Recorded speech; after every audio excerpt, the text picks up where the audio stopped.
Every morning at dawn, Thomas Harris unlocked the doors of La Residence, the city's most exclusive restaurant, and began his ritual.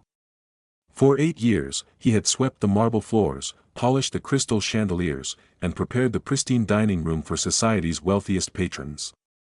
He wore a simple navy uniform with a name tag, but around his neck always hung a tarnished silver medallion on a frayed leather cord. The metal bore scratches from decades of wear, its inscription barely visible. Guests never noticed it, until the morning Alexander Chambers walked in. Alexander, a tech billionaire whose fortune exceeded the GDP of small nations, preferred dining alone. Every day he chose booth number 7, ordering the same breakfast while reading financial reports on his tablet. This Tuesday morning seemed no different.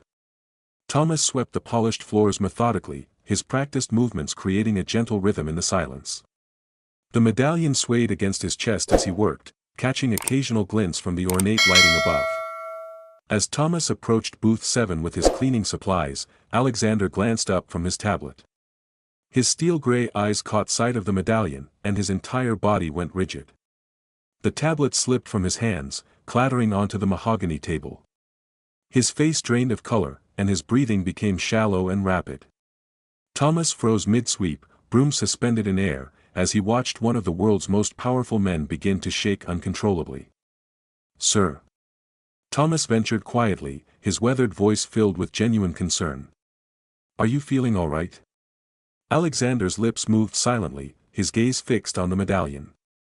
Tears began streaming down his cheeks, something Thomas had never witnessed in 8 years of serving the restaurant's elite clientele. The billionaire's carefully composed facade crumbled completely as he buried his face in his hands, shoulders heaving with suppressed sobs. Thomas set down his broom and approached cautiously. Years of military training had taught him to recognize trauma when he saw it. He guided Alexander away from the main dining area to a private alcove, shielding him from potential onlookers. The morning light streaming through stained glass windows cast colorful patterns across both men's faces as they stood in the quiet sanctuary. "This medallion," Alexander whispered, his voice breaking. "Where did you get it?" Thomas's calloused fingers found the metal automatically, a gesture he performed thousands of times over the decades. "Vietnam, 1968, he said simply. "It belonged to a young soldier I served with. Michael Chambers." Alexander's knees buckled. Thomas caught him, supporting his weight as the revelation hit home. "Michael was my brother," Alexander gasped. "My twin brother. He died saving our unit from enemy fire."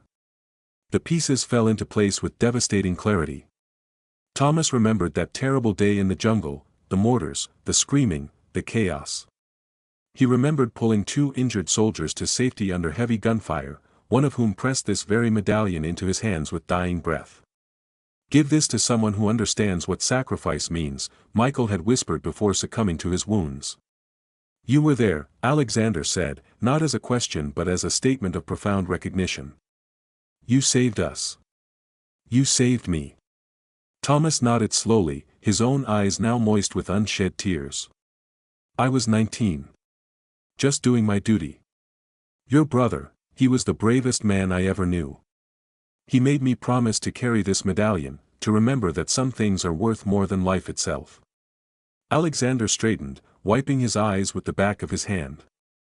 For the first time in 57 years, he was face to face with the man who had risked everything to save his life, a man who had worked as a janitor for nearly a decade, invisible to Alexander despite their daily encounters. The weight of this realization settled over him like a physical presence. "I've spent my entire adult life trying to honor Michael's memory," Alexander said quietly. "I built my company, my fortune, everything, thinking I was living for both of us. But I never found the man who saved my life that day. I never found you." Thomas smiled sadly, his fingers still wrapped around the medallion. "I never expected to be found, sir. I just promised your brother I'd carry this with honor. Every morning when I put it on, I remember his sacrifice. Your sacrifice. That whole unit's sacrifice." Alexander reached into his jacket and withdrew his phone, hands still trembling slightly. "Thomas Harris," he said, voice growing stronger with each word. "Today, everything changes. For both of us. As the morning sun climbed higher through the restaurant's windows, neither man could have imagined how completely this chance encounter would transform their lives, and fulfill a promise made in the jungles of Vietnam nearly 6 decades ago. Alexander stood in the private alcove, the morning light illuminating his tear-streaked face as he clutched the tarnished medallion. Thomas watched him warily, knowing this moment would change everything. After a long silence, Alexander took a shaky breath. "Tell me everything," Alexander whispered. "I need to know what happened that day in '68. I need to understand my brother, and you." Thomas led him to a small staff room at the back of the restaurant, where he sat down and gently placed the medallion on a folding table. The leather cord coiled like a serpent around his worn hands. "It started during Operation Silverleaf," Thomas began, voice low but steady. "We were a platoon of 20 soldiers, deep in the jungle. Your brother and you were in my squad, just kids, really. But that day, the enemy ambushed us from above. Mortar shells rained down, and our foxholes collapsed. I remember hearing Michael's voice shouting your name as the ground caved in." Alexander's eyes glistened. "I don't remember much. Everything went black." Thomas nodded, recalling the chaos. "I was pinned under a beam. I thought I was done. But I heard 2 men screaming for help. I managed to free myself and crawl toward the noise. It was you and Michael, buried waist-deep in mud and rubble." He paused, swallowing hard. "I pulled you both out under fire. Your brother shielded you with his body as a second shell exploded nearby. He saved your life, but he didn't survive." Alexander's chest tightened. Memories long buried surfaced, his brother's last words, the guilt that followed him home. He'd spent decades building an empire yet ignored the man who had given him life a second time. Thomas continued, voice choked with emotion. "Before he died, Michael pressed this medal into my hand. He said, 'Carry this. Remind them of what true courage is. Remind them I gave my life for my brother.' I never spoke of it when I returned home. I was broken. They discharged me for injuries, and I drifted through life, never finding a purpose. Then I started working here, scrubbing floors 5 days a week. Every morning I wear that medallion to honor him." Alexander reached out, fingertips trembling, and touched the engraving, "For bravery in battle, 1968. He swallowed, fighting back fresh tears. "I thought I was living his dream, running a company that changed the world. But I failed to live his legacy as a man, a brother, a friend. I never thanked him." Thomas placed a comforting hand on Alexander's arm. "He never asked for fame or fortune. He wanted his sacrifice to mean something. He believed in you." Alexander closed his eyes and let the moment wash over him. "What can I do now?" he asked softly. "How can I honor him?" Thomas looked at the medallion, then at Alexander's determined face. "You can start by telling everyone his story. Make sure they know the real reason he died. Then, you can help those who need it, like I did that day. Use your resources to save lives in his name." Alexander's gaze hardened with resolve. "I will. I promise you, Thomas Harris, that La Residence will do more than serve the wealthy. We will launch the Chamber's Foundation, dedicated to supporting veterans and their families. Michael's sacrifice will be remembered, and no one who serves will struggle like you did." Tears welled in Thomas's eyes as he nodded. "That's all I ever wanted." As they stood there side by side, the old janitor and the billionaire, dawn's golden light bathing them both. They realized that their shared past had forged a bond unbreakable by time or circumstance. A promise made in the jungle half a century ago would now shape the future of countless lives. Outside, the dining room filled with guests unaware of the historic moment that had just unfolded. In booth 7, a golden plaque bearing Michael's name would soon replace the chipped ceramic tile, an eternal reminder that heroism is measured not by medals or money, but by the lives we touch and the sacrifices we honor. The next morning, Alexander arrived before dawn at La Residence, determination etched into his gaunt features. Thomas met him at the service entrance, medallion glinting faintly in the hallway light. Thomas could see the billionaire's resolve, no longer the man broken by grief, but a leader ready to carry his brother's legacy forward. "Thomas," Alexander began, voice steady, I intend to honor Michael's sacrifice. I've inherited more than a company, I've inherited a promise. Thomas nodded, heart pounding. What do you have in mind, sir? Alexander retrieved a thick envelope from his jacket. This, he said, handing it to Thomas, is a deed to a home in your name, a comfortable house near the vaunted Veterans Hospital. But more importantly, Michael's name will head the Chambers Foundation, dedicated to supporting veterans and their families. I want you as co-chair. Thomas stared, incredulous. Me? I'm just a janitor. You are a hero, Alexander corrected. The first beneficiary will be your unit. We're funding medical care, counseling, and scholarships for children of fallen soldiers. None of this happens without you. Thomas felt tears prick his eyes. I never sought recognition. No, Alexander agreed, but the world should know who truly saved lives. I'll issue a public statement. You'll speak at the Foundation's inaugural gala. Over the following weeks, news broke that Alexander Chambers credited Thomas Harris for saving his life and shaping his destiny. Headlines proclaimed, from janitor to co-chair, the man who saved a billionaire. Viewers watched footage of Alexander presenting Thomas with a ceremonial key to the new home and the founding charter of the Chambers Foundation. Thomas addressed the gala audience, veterans, dignitaries, and media, his voice steady despite emotions. Michael gave me this medallion as a gesture of brotherhood, he said, lifting the medal for all to see. He asked me to carry it in his memory. Today, I carry his legacy forward, alongside his brother and all of you who serve. As cameras flashed, Thomas felt a profound shift. No longer invisible, he stood center stage, embodying humility, courage, and unwavering honor. In the weeks that followed, the foundation distributed grants to dozens of veterans' families. Stories poured in of lives transformed, a wounded soldier receiving a prosthetic hand, a veteran's child attending college, a family escaping poverty thanks to emergency funds. Thomas and Alexander traveled together, visiting hospitals, attending ceremonies, and forging bonds across the military community. At La Residence, life returned to routine for most staff, but the once silent janitor now walked the halls with quiet pride. He still swept the floors, but guests paused to offer nods of respect. Some asked if his name, once unremarkable, belonged to the man in the headlines. He simply smiled and carried on. One evening, after a foundation event, Alexander and Thomas returned to booth 7. The table had been polished to perfection, and a small plaque bore Michael's name. Thomas placed the medallion on the table as if returning it to its rightful place. Thank you, Thomas, Alexander said, voice soft. For everything. Thomas reached across and patted Alexander's hand. Thank you for remembering my friend. The two men sat in companionable silence, the restaurant's lights dimmed for closing. Outside, traffic hummed past on the boulevard. Within, Thomas gently retrieved his broom, and Alexander touched the medallion one final time.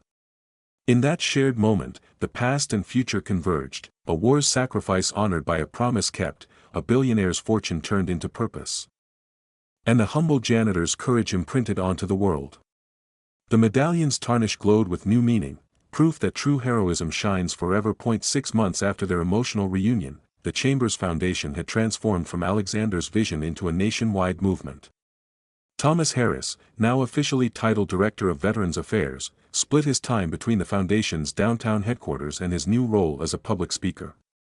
The modest 3-bedroom house Alexander had given him sat quietly in a tree-lined neighborhood near the Veterans Hospital, its front porch adorned with an American flag and a small plaque reading, "Home of a Hero." But success brought unexpected challenges. Thomas struggled with his newfound fame, often feeling overwhelmed by interview requests and speaking engagements. The medallion, once his private connection to Michael, had become a symbol recognized nationwide. CNN featured him in a documentary about hidden heroes. Time magazine included him in their 100 Most Influential People list. Publishers offered book deals worth millions. Yet Thomas remained uncomfortable with the attention, preferring the quiet dignity of his former janitorial duties. I never wanted to be famous, Thomas confided to Alexander during one of their weekly breakfast meetings at La Residence. Michael didn't die so I could become a celebrity. He died protecting his brother and his unit. Alexander nodded, understanding the weight of unwanted prominence. Fame isn't the goal, Thomas. Impact is. Yesterday we approved funding for 847 veterans' families. 3 new rehabilitation centers opened this month. A homeless veteran in Seattle got permanent housing because of our grants. That's Michael's real legacy. Their conversation was interrupted by Maria Santos, the foundation's program coordinator. Thomas, we have a situation, she announced, her usual composure shaken. CBS Evening News wants to do a live segment about the foundation tonight. They specifically requested you for an interview. Thomas sighed, touching the medallion through his shirt. What's the occasion? Congress is voting tomorrow on the Veterans Care Expansion Act, Maria explained. Senator Williams cited your story during yesterday's debate. He said if America could produce heroes like Thomas Harris, America could surely provide proper care for all its veterans. The legislation is expected to pass, partly because of the awareness your foundation has generated. Alexander leaned forward, eyes bright with possibility. Thomas, this is exactly what Michael would have wanted. His sacrifice is inspiring national change. We can't stop now. That evening, Thomas found himself in the CBS studio, the medallion prominently displayed against his navy suit. Anchor Norah O'Donnell introduced him to millions of viewers. Thomas Harris spent decades in anonymity, carrying a fallen soldier's medallion while working as a restaurant janitor. Today, he's co-chair of the nation's fastest-growing veterans charity. Thomas, how does it feel to see your brother-in-arms memory inspiring congressional action? Thomas looked directly into the camera, his weathered face conveying decades of quiet strength. Michael Chambers didn't die for recognition or legislation. He died because he loved his brother and believed in protecting others. If his sacrifice can help veterans get the care they deserve, then his death has meaning beyond what any of us imagined. The interview lasted 12 minutes, but its impact resonated for weeks. Donations to the Chambers Foundation increased by 400%. Veterans across the country shared their own stories of sacrifice and survival. Most importantly, the Veterans Care Expansion Act passed the Senate by a margin of 73 to 27, the largest veteran support legislation in decades. 3 weeks later, Thomas stood on the steps of the Lincoln Memorial, addressing a crowd of 50,000 people gathered for the first annual Michael Chambers Memorial Rally. Veterans of every conflict since Korea filled the National Mall, many wearing their own service medals alongside replicas of Michael's medallion that the foundation had commissioned. 57 years ago, Thomas began. His voice carrying across the crowd through powerful speakers, a young man named Michael Chambers gave his life to save his twin brother and fellow soldiers in a Vietnamese jungle. He pressed this medallion into my hands and asked me to remember his sacrifice. Today, we don't just remember, we act. Alexander watched from the side of the stage, tears streaming down his face as Thomas continued. Michael believed that love for others was stronger than fear for ourselves. That's why I wear this medallion. That's why Alexander Chambers built this foundation. That's why Congress passed legislation to expand veterans' care. And that's why all of you are here today. The crowd erupted in applause that lasted nearly 5 minutes. Veterans saluted. Families wept. Politicians from both parties stood shoulder to shoulder, united by a story that transcended political divisions. As Thomas returned to his seat, Alexander embraced him. Michael would be proud, he whispered. Thomas nodded, looking out at the sea of faces. I think he knows. That night, Thomas sat on his front porch, medallion in his palm, watching fireflies dance in the summer darkness. A modest man thrust into extraordinary circumstances. That winter, the Chambers Foundation embarked on its most ambitious project yet, the National Veterans Reintegration Initiative. Alexander and Thomas toured the country together, visiting military hospitals, rehab centers, and VA clinics. In every city, they met veterans whose lives had been derailed by injury, PTSD, or homelessness. Thomas listened to each story with deep empathy. He had once slept in abandoned barracks, broken in body and spirit, before finding purpose in the silent halls of La Residence. In Philadelphia, they visited Corporal Jasmine Lee, a former combat medic who lost both legs in a roadside explosion. She had spent years in and out of shelters before a Chambers Foundation grant provided prosthetics and counseling. As Thomas greeted her, Jasmine pressed her own silver medallion, a gift from her unit, into his hand. "You saved my brother's life overseas," she said. "Now you've saved mine." Thomas's eyes filled with tears. "It was Michael who asked me to carry this," he said, raising his medallion. He believed in brotherhood beyond death. Next, in Chicago, they met Sergeant Marcus Ortiz, addicted to painkillers after back surgery. The Foundation's transitional housing program got him off the streets and back on his feet. Marcus clasped Thomas's hand, voice trembling, "You gave me hope when I had none." As spring arrived, the initiative's impact became clear. Over 2,000 veterans had received direct support, medical, psychological, and financial, and over 10,000 family members benefited from scholarships and job training. The foundation donated millions to suicide prevention hotlines and funded research into combat-related trauma. Meanwhile, internal challenges emerged.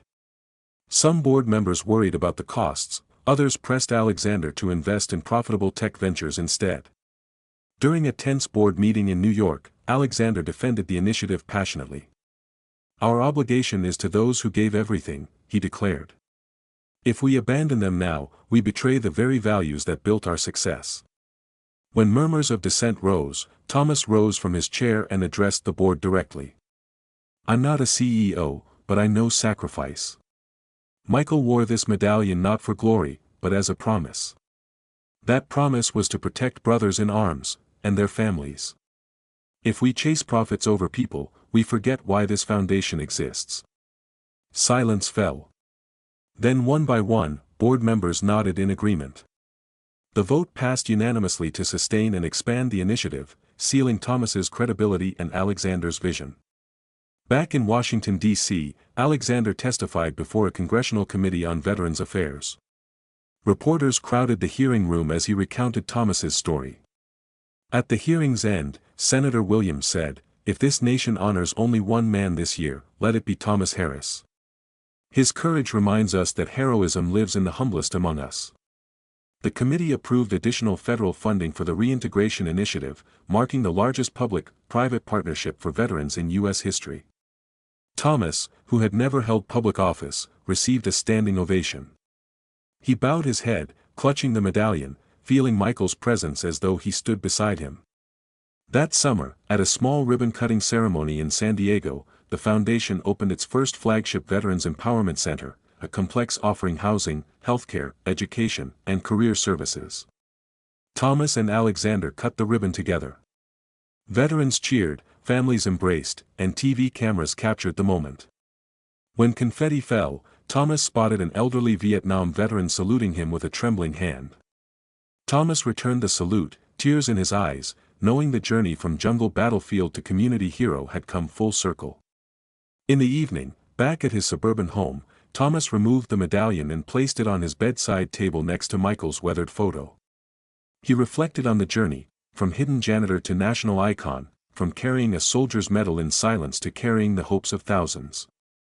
His life's purpose had been defined not by sweeping floors, but by honoring a promise made on a muddy battlefield. As he drifted to sleep, Thomas felt peace for the first time in decades. Michael's sacrifice had become a beacon of compassion, his name immortalized not in boardrooms, but in the hearts of those he saved.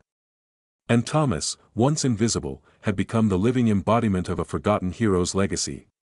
Someday, thousands of miles away, a young soldier might discover another tarnished medallion and wonder at its story. Thanks to Thomas Harris and the Chambers Foundation, that story would never be forgotten again. 2 years later, Thomas Harris had become a household name across America. His autobiography, The Medallion's Promise, topped bestseller lists for 18 consecutive weeks. Hollywood producers competed for film rights to his story. The Smithsonian requested his medallion for a permanent exhibit on American heroes. Yet Thomas remained grounded, living in the same modest house Alexander had given him, still wearing his faded medallion every day. The Chambers Foundation had grown beyond anyone's expectations. With headquarters in 12 cities and satellite offices worldwide, it had assisted over 50,000 veterans and their families. The organization's annual budget exceeded $200 million, making it the largest private veterans charity in American history. Alexander's tech empire continued generating profits that flowed directly into the foundation's coffers. On a crisp autumn morning, Thomas stood before the Vietnam Veterans Memorial in Washington, D.C. The black granite wall reflected his weathered face as he traced Michael Chambers' engraved name with trembling fingers. Panel 36E, line 28. He had visited this sacred place hundreds of times, but today felt different. Today marked exactly 55 years since Michael's death. "I kept my promise, brother," Thomas whispered to the stone. "Your legacy lives on." Behind him, Alexander approached quietly, carrying a wreath of white lilies, Michael's favorite flowers. Together, they placed it beneath his brother's name, joining dozens of other tributes left by grateful veterans and their families. The morning sun cast long shadows across the memorial, creating patterns that seemed to dance across the names of the fallen. "Thomas," Alexander said softly, "I have something to tell you. Something I've never shared with anyone." Thomas turned, noting the unusual gravity in Alexander's voice. "What is it?" "The day Michael died, he made me promise something too. He asked me to find you if I survived, to thank you properly. I searched for years after the war, hiring private investigators, contacting the Pentagon, even posting advertisements in newspapers. I never gave up looking, but the military records were incomplete. Your name was spelled wrong in the official reports." Thomas absorbed this revelation, understanding suddenly why their paths had never crossed until that morning at La Residence. "You were looking for me all along. Every day for 30 years.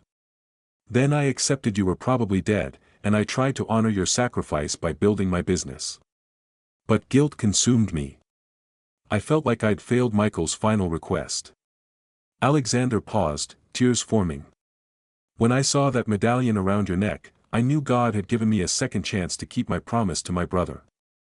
The two men stood in silence, processing decades of missed connections and divine timing.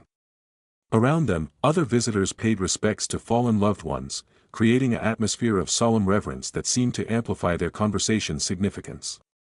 "There's more," Alexander continued. "I'm retiring from active business management. The foundation will become my full-time focus. I want to expand our mission internationally, helping veterans in allied nations, supporting peace-building initiatives, creating educational programs about the true cost of war." Thomas nodded approvingly. "Michael would love that. He always said wars end, but brotherhood is eternal." That afternoon, they visited Arlington National Cemetery for a private ceremony. The Army had posthumously awarded Michael the Silver Star for his heroic actions in Vietnam, and today his medal would be presented to the foundation for public display. General Patricia Reynolds, the Army's highest-ranking woman, delivered the citation to Thomas and Alexander personally. Specialist Michael Chambers exemplified the warrior ethos, General Reynolds announced.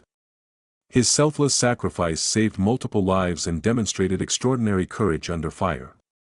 This Silver Star represents not only his heroism, but the continuing service of those who carry forward his legacy. As Thomas accepted the Silver Star case, he felt the weight of both medals, the one around his neck and the one in his hands. Two pieces of metal that represented immeasurable human sacrifice, connecting past and present through bonds stronger than death itself. The ceremony concluded with a 21-gun salute, followed by the playing of taps. Veterans from multiple conflicts stood at attention, saluting not only Michael's memory but the countless others who never returned home. Thomas closed his eyes, imagining his fallen comrades' approval of everything they had accomplished in his name. That evening, at a private dinner in the Foundation's executive dining room, Alexander raised his glass. "To Michael Chambers, who taught us that true wealth isn't measured in dollars, but in lives touched and promises kept." Thomas lifted his own glass, medallion glinting in the candlelight. "To brotherhood, sacrifice, and second chances." As they drank, both men knew their work was far from over. Tomorrow would bring new challenges, more veterans in need, additional opportunities to honor the fallen. But tonight, surrounded by photos of Michael and testimonials from thousands of grateful families, they celebrated a promise fulfilled and a legacy secured forever. The medallion that had hung unnoticed for decades now carried the hopes of a nation's warriors home. 5 years after their first meeting at La Residence, Thomas Harris and Alexander Chambers stood together on the stage of the United Nations General Assembly. The Secretary-General had invited them to address world leaders about their Global Veterans Peace Initiative, an ambitious program providing aid to war veterans across 6 continents. Thomas adjusted his tie nervously, the familiar weight of Michael's medallion resting against his chest. At 72, he had addressed presidents and prime ministers, but speaking to the UN felt like the culmination of everything Michael had died for, a chance to promote peace through remembering sacrifice. Distinguished delegates, Thomas began, his voice carrying across the historic hall. 57 years ago, a young soldier named Michael Chambers gave his life to save others in a Vietnamese jungle. He asked me to carry this medallion as a reminder that brotherhood transcends borders, that courage knows no nationality, and that peace is worth any sacrifice. Ambassadors from 193 nations listened intently as Thomas recounted their journey from janitor and billionaire to global advocates for veterans' rights. Behind him, a giant screen displayed photographs from their worldwide missions: wounded warriors in Iraq, peacekeepers in Somalia, refugees in Syria, all recipients of Chambers Foundation support. Alexander took the podium next, announcing their most ambitious project yet, the International Veterans University. "We're creating educational opportunities for veterans from every nation," he explained. "Former enemies will study together, building understanding through shared experience. Those who once fought wars will now wage peace." The proposal had already secured $500 million in funding and commitments from universities in 40 countries. The first campus would open in Geneva, with satellite programs worldwide. Veterans would study conflict resolution, international relations, and peacebuilding, transforming soldiers into diplomats, warriors into peacemakers. Following their presentation, delegates rose in sustained applause. The ambassador from Vietnam approached Thomas with tears in his eyes. "My father died in that same war," he said. "Your story helps heal wounds that have festered for generations." Similar conversations continued for hours. A Russian veteran of Afghanistan embraced Thomas, sharing stories of his own struggles with PTSD. An Israeli delegate discussed her foundation's work with Palestinian veterans. Former child soldiers from Africa sought advice on reintegration programs. Michael's medallion had become a symbol of universal reconciliation. That evening, at a private reception, Secretary-General Antonio Guterres presented Thomas and Alexander with the UN Peace Medal, the organization's highest civilian honor. "You've proven that individual courage can spark global transformation," he stated. "Your foundation embodies the UN's founding principles, promoting peace through understanding, healing through service." Thomas accepted the award with characteristic humility. "This belongs to every veteran who chose healing over hatred, service over self-interest." Michael Chambers died believing in a better world. Today, we're building it together. The following morning, they visited the Palais des Nations Memorial Garden, where a bronze statue of Michael Chambers had been unveiled. The young soldier stood with arms outstretched, welcoming all who sought peace. His medallion was replicated in bronze, suspended from his neck for eternity. Thomas placed a wreath at the statue's base while Alexander read the inscription aloud, "Dedicated to all who sacrificed for peace, remembered by all who work for justice." Below, in multiple languages, Michael's final words were engraved: "Tell them brotherhood never dies." Standing in the garden's quiet beauty, Thomas reflected on their incredible journey. A chance encounter over breakfast had grown into a global movement affecting millions of lives. The Chambers Foundation now operated in 73 countries, providing medical care, education, housing, and counseling to veterans and their families worldwide. More importantly, they had changed how the world viewed military service. Veterans were no longer seen as broken warriors needing charity, but as leaders possessing unique skills for building peace. The International Veterans University had received 50,000 applications for its first 2,000 spots, proving global appetite for veteran-led peacebuilding. As they prepared to return home, Thomas fingered the medallion one final time. Its surface, once tarnished and forgotten, now gleamed with purpose. Michael's sacrifice had rippled across decades, touching lives on every continent, inspiring legislation in dozens of countries, and creating a legacy of service that would endure forever. He did it, Thomas whispered to Alexander as they boarded their flight to Washington. Michael changed the world after all. Alexander nodded, watching Geneva disappear beneath the clouds. Through us. Through everyone who heard his story and chose to serve others. Back home, they returned to their weekly breakfast at La Residence, sitting in the same booth where their friendship began. The restaurant had become a pilgrimage site for veterans worldwide, drawn by the story of a janitor and billionaire united by a tarnished medallion. Thomas still swept floors occasionally, not from necessity, but from humility. Some promises, he had learned, were kept through simple daily acts of service. Michael's medallion would always remind him that true heroism wasn't measured in monuments or medals, but in lives touched, hearts healed, and hope restored. The greatest honor wasn't fame or fortune, but the privilege of carrying forward a fallen friend's dream of brotherhood among all people, regardless of uniform or flag. Sometimes the smallest acts of courage echo through eternity, changing the world one life at a time.